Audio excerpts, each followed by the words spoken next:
One thing that is absolutely constant in this life is change. Things are always going to change. And sometimes it's good, sometimes it sucks. But another thing that is very much constant in life, when it comes to your family and friends that you consider family, people you have, a strong feeling for, people you love, one thing that's constant is you're going to fight.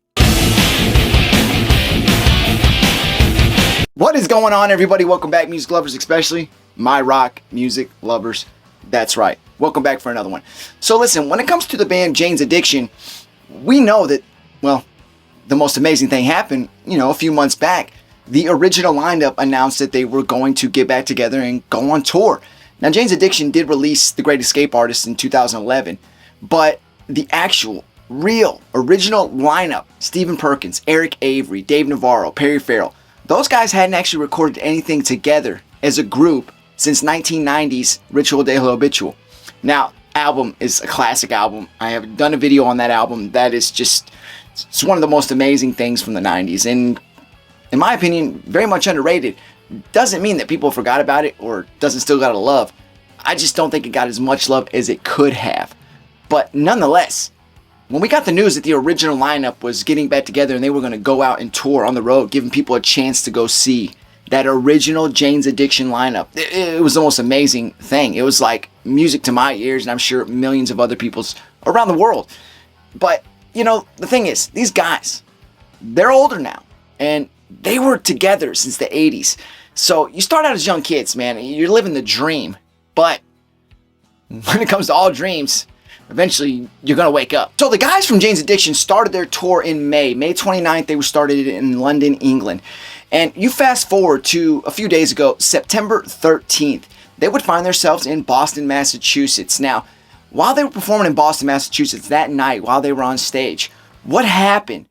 Well, it pretty much put a lot of things in jeopardy.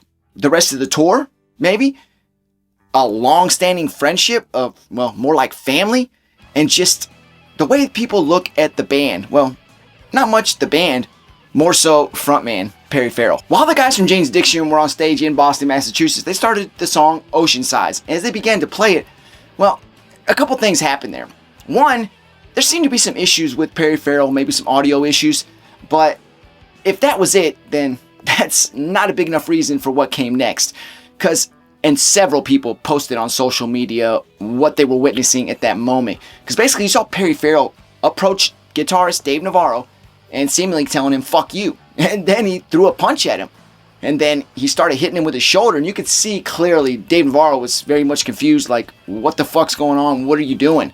And at that time, several crew members came out, grabbed Perry Farrell, took him off. And then you see Dave Navarro take the strap off his shoulder, put his guitar down, walked off stage. And that put an end to this concert. So just a few days after this incident, Perry Farrell reached out on social media to let everybody know that he wanted to apologize to Dave Navarro, the rest of the bandmates, and the fans for what happened. And then he announced that, Jane's Addiction was canceling the rest of their tour. They did have quite a few tour dates left. Now, that's just like the last thing you wanted to happen or hear. And you kind of expected it after seeing what happened, that was probably the more likely scenario. But it sucks because it was so highly anticipated. They announced they were doing this, all these venues and tour dates they were going to, these cities, these towns. These people were ready to go see them. Now, they did eke out most of the tour, so a lot of people did get to see them. But that night in Boston, Massachusetts, they didn't get to finish what they were going, expecting to see a great show. One of the greatest bands from the 90s, Jane's Addiction, instead gets taken over by stupidity and chaos. And Perry Farrell said it himself. He reached a breaking point and his behavior was inexcusable.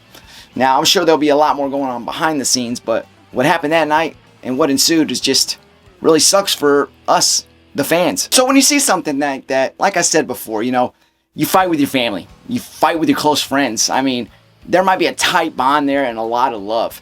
And usually that's what will mend any issues like this. You get into a fight, you get into an argument, or something happens that makes you not speak for a while.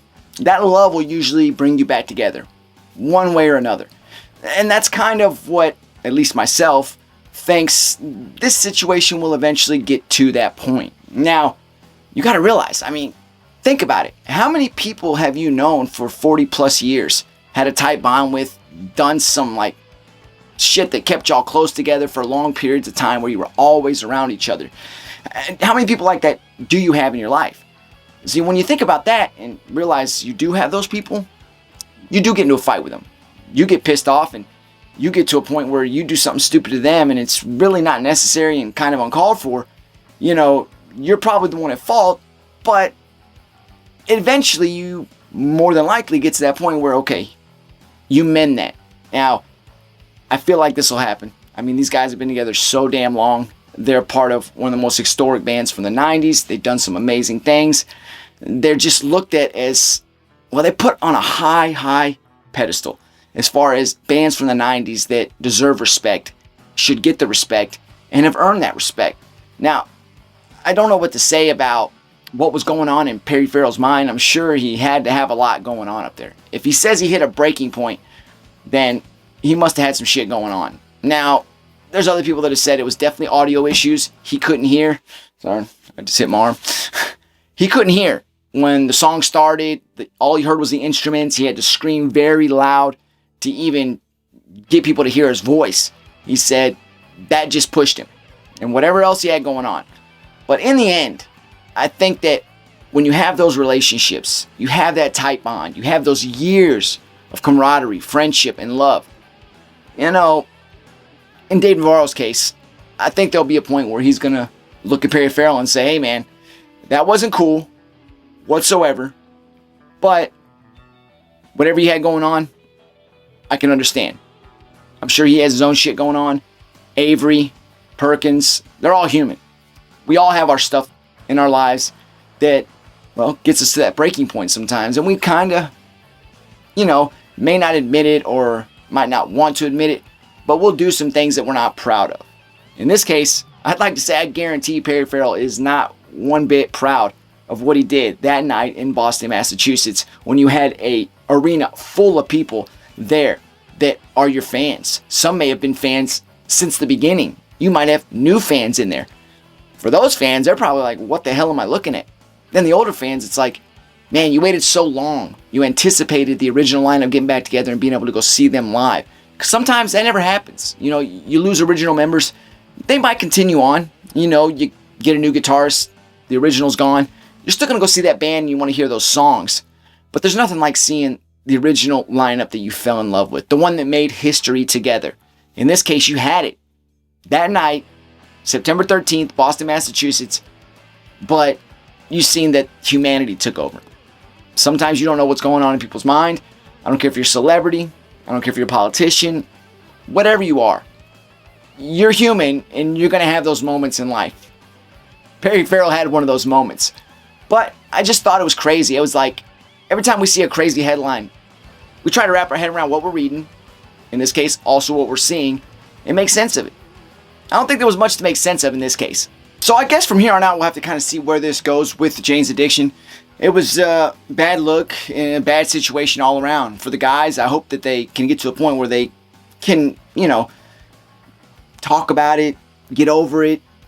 But then you gotta ask yourself, we waited so long to get the original lineup back together, you know, and get to see these shows. And now, will it ever happen again? They'll eventually, you know, they're going to go through life and they're friends for life. They're family. That band is family. Whether they ever play again live in front of a crowd, they'll forever be in each other's lives. But we're not in their lives personally. We're fans of the band and the music they created. So for us, the fans, will we ever get that chance again? We waited so long, we might not get it again. Who knows? I hope we do. I hope the fans that didn't get to see the shows that were canceled get a chance to see them. And I hope the guys just figure it out. That's all you can really say. But yeah, that's life, right? It doesn't matter. In the end, you got to go out there. You got to take care of your friends. You got to take care of your family. Do something you want to do in life. And just know that the people you care about, whether they do something to you or you do something to them, the love's there. So you're eventually going to get over it. Hopefully it's not nothing too bad before you do get over it. Till next time, take care of yourself. I'm out.